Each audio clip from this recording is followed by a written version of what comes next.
Guys, welcome back. If you haven't been here before, I'm Shannon. I'm a mom of a 15-year-old with Tourette syndrome, as well as other comorbidities. Today, I wanted to talk about a question that I got from a friend. Really, it was just a friend. Why I decided to speak out.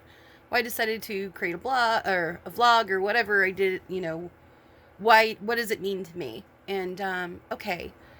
And it's a great question, and I'm really glad to answer it honestly, because I think I get a lot of this, like, well, why are you doing this? And I'm like, okay, number one, I want to be a good advocate for my child. I want Jocelyn to know that I'm here for her, and that, my experience and how I relate to other people who are going through the experience of being a special needs parent, especially kind of the way that it hit me. Most people come into this like their child is born a certain way, and it's their whole experience with the child, and that wasn't my experience. My experience was, there were little things that we didn't really catch, and then it all kind of came as a floodgate at 15, and which was, well, 14 actually, if you want to get technical, because she didn't turn 15 till September.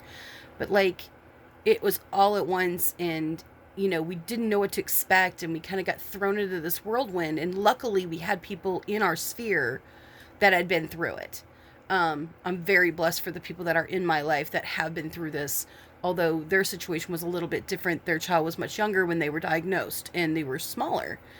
So I don't know how I would have handled that situation had Jocelyn been small, or, 5, 6, 7 years old, and then been diagnosed. I mean, I don't even know. Or if I had more children, I don't even know. I don't even know how that would work, because Jocelyn's basically an only child. Because my other child is like 9 years older than her, and she's already out of the house. But anyways, I don't want Jocelyn to ever feel like I won't speak up for her, or have her back, or or feel ashamed of who she is. I'm never going to do that.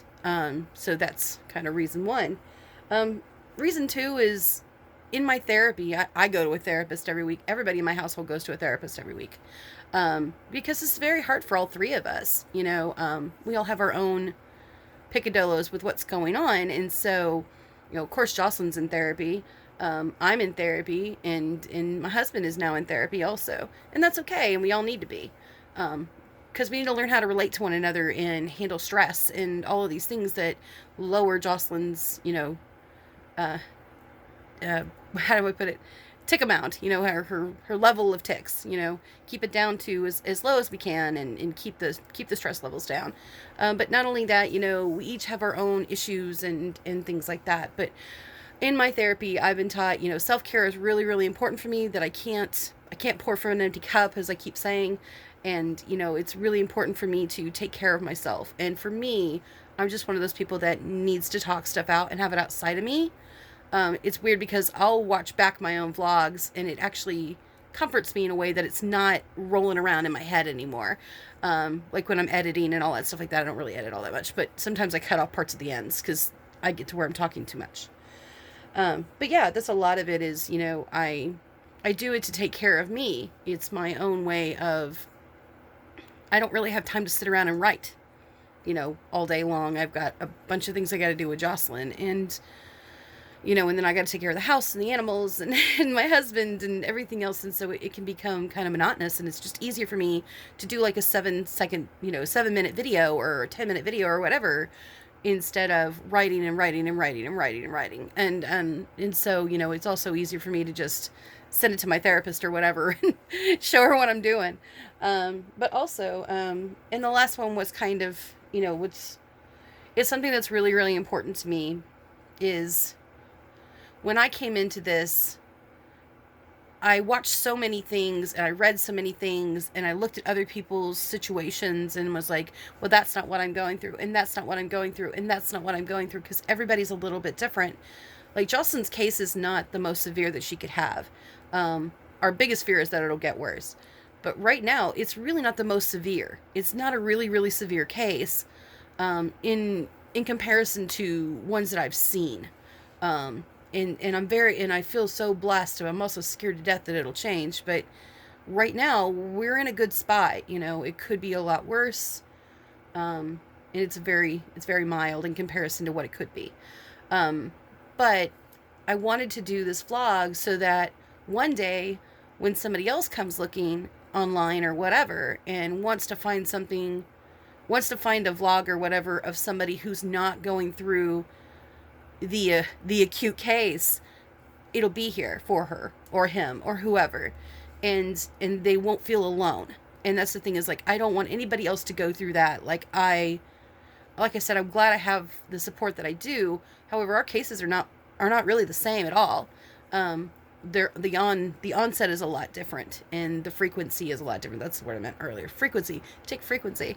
But anyways, that was kind of why I wanted to do this. Was, you know, it's kind of my love letter to my child. Number one, it's you know, it's kind of a love letter to myself and to the prospective, you know, special needs mom that comes along, and everybody tries to tell her, you know, oh, it's not that bad. You know, it's still hard. Even though it's not horrible, it's still hard. And I see you.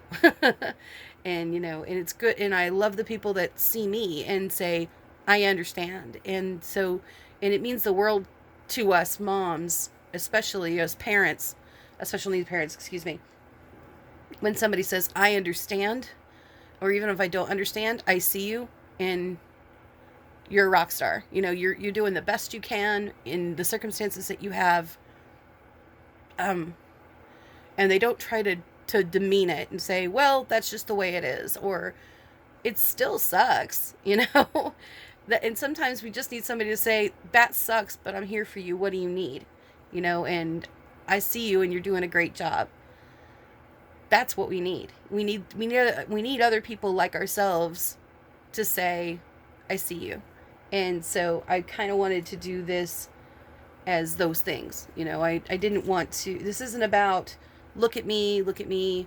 It's more of a, I don't need this stuff inside of my head. I need it outside of me. And if I can help somebody else with it, that's really what I want, is to be able to help other people not feel alone. Because that's how we, you know, get in our heads, and then we're not really as much used to our kids as we could be. And they don't deserve that.